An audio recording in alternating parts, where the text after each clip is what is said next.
That is the loudest I've ever heard anything in this room. You just broke the record. It seemed like the enthusiasm was there. 4 more years! 4 more years! This was supposed to be the moment African Americans jettisoned the Democratic Party. But did it happen? Did blacks really exit the Democratic Party? And should Democrats be concerned about retaining some African American voters? It depends on who you ask and how you look at it. Did the so-called Blexit happen? No, absolutely not. Strongest base support for Biden and Harris was African Americans, African American women, African American men. No. There's a bunch of caveats in this, but the answer is no. Those caveats, gains among black males and small inroads from 2016. We have a set of communities called the African American South, which are largely rural. Trump did marginally better. He did 0.4 points better than he did in 2016 in those places in terms of margin. So what does that mean? Does that mean he did better with the black vote? No, because they're communities. So there are white people who live in those communities too. He received almost 19% of the black male vote. He received 8% of black women, which is abysmal, but it's still twice as many as any other, I think twice as many as Romney. However, many pollsters say you shouldn't read too much into 2020 exit polling numbers either way, because face it, it was a really weird year. So let's look at it another way.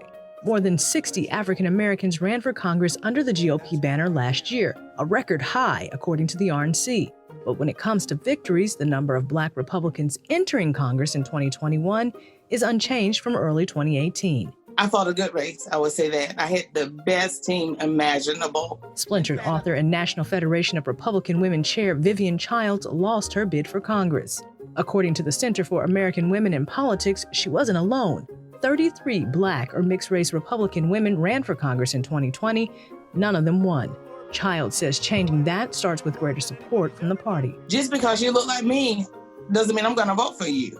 I want the best candidate. But when you have that candidate, then support them. Don't tell me you want to see diversity and you don't do anything about it.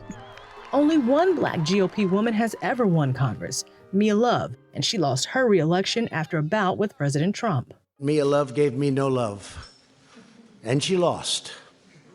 Too bad. Sorry about that, Mia. The former president seemed to be a fixture in black GOP momentum, with black conservatives capturing the spotlight and defectors castigated. But where does the black GOP movement go from here? With Trump gone, no net gains in Congress, and a party fractured by the Capitol riots.